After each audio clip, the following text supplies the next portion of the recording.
Welcome back to the Ask For It podcast. Today, I want to talk a little bit about starting a career in sales. A lot of people talk to me all the time saying, like, how do you get into it? Like, what experience needed? So let's break that down today. So essentially, there's a few different ways to get into sales and different types of sales as well. And honestly, I always tell people you got to start from like the ground up to grab that experience. And so the most entry level sales that you can get to is business development reps or even going like door to door. Me personally, I actually used to do fundraising. I was an event coordinator for Able Sail Kingston, and it was a working student job. So I was still at Queen's University and doing this job on the side as well. And it was an amazing experience. And honestly, is what kind of propelled me into that sales career. I was trying to find items for our fundraiser to raise money for the cause. And it's pretty tough to kind of do that.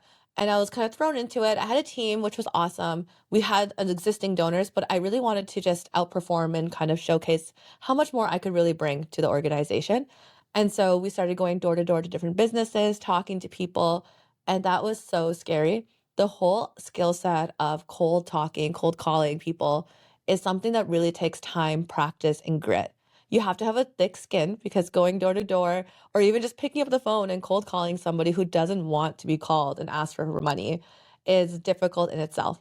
And I think it's really critical in shaping your mindset towards being a really successful salesperson. So I always recommend, like, if you're younger, you're an undergrad, you want to get into sales, try it out even for a summer.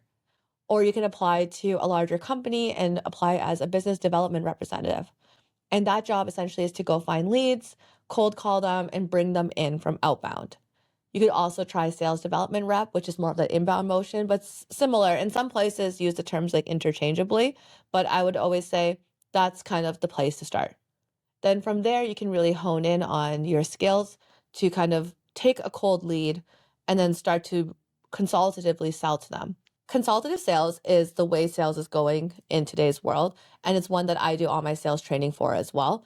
And the idea behind it is that you want to work with your customer to help co-create that solution. So you want to understand their needs, take time to do discovery. You don't go in and just pitch. And so that way, when you're working with that customer, you're relationship building, and then you're giving them back a solution that is something that they truly need. And you have to drive it with that authenticity. But it takes work and it's a skill set in itself to kind of understand what buttons to push, how to keep your seller relationship while still being a partner to that client. And so as a BDR, you can just watch your account executives or account partners, see what they're doing, observe them, take courses on the side, listen to YouTube videos like this, and just kind of start to practice that skill. And even within cold calling, like, you tend to have scripts and all that, but try and practice, try and change your tone or the way you're talking, or just practicing that active listening. These skills are all extremely transferable as you move up in that ladder. Another great skill is finding leads. And this is something that even as a small business owner, you have to do. But as a salesperson, it doesn't matter where you are in the company, even if you're a higher up salesperson working on an account list that's already given to you, you still have to farm for deals. And so let me explain kind of what that means. So in the beginning of sales, the company will not give you a list of leads. They will give you a territory and say, like, okay, like Michigan or something is your territory.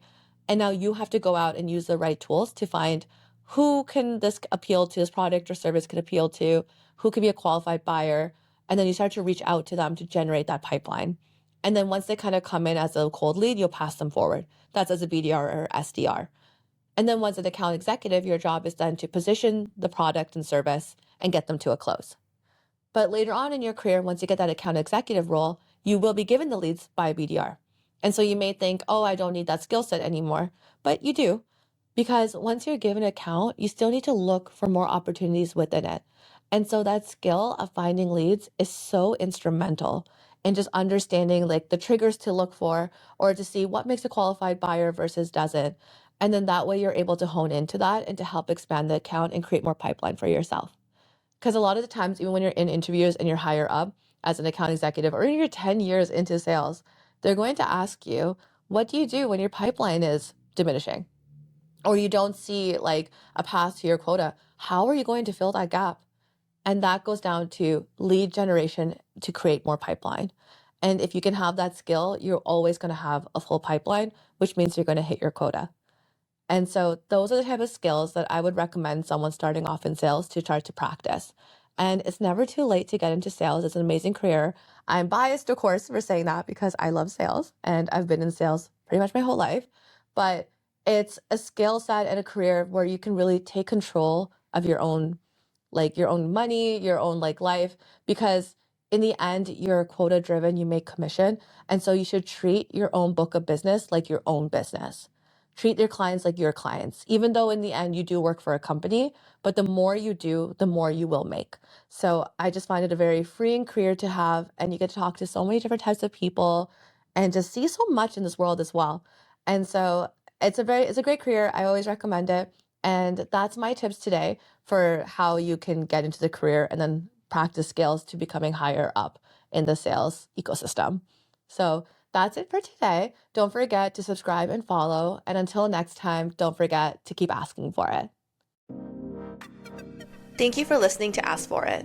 If this episode was helpful, I'd love if you subscribed and shared it with someone who needs to hear it. And if you're ready for a bit more support, I do offer one-on-one coaching.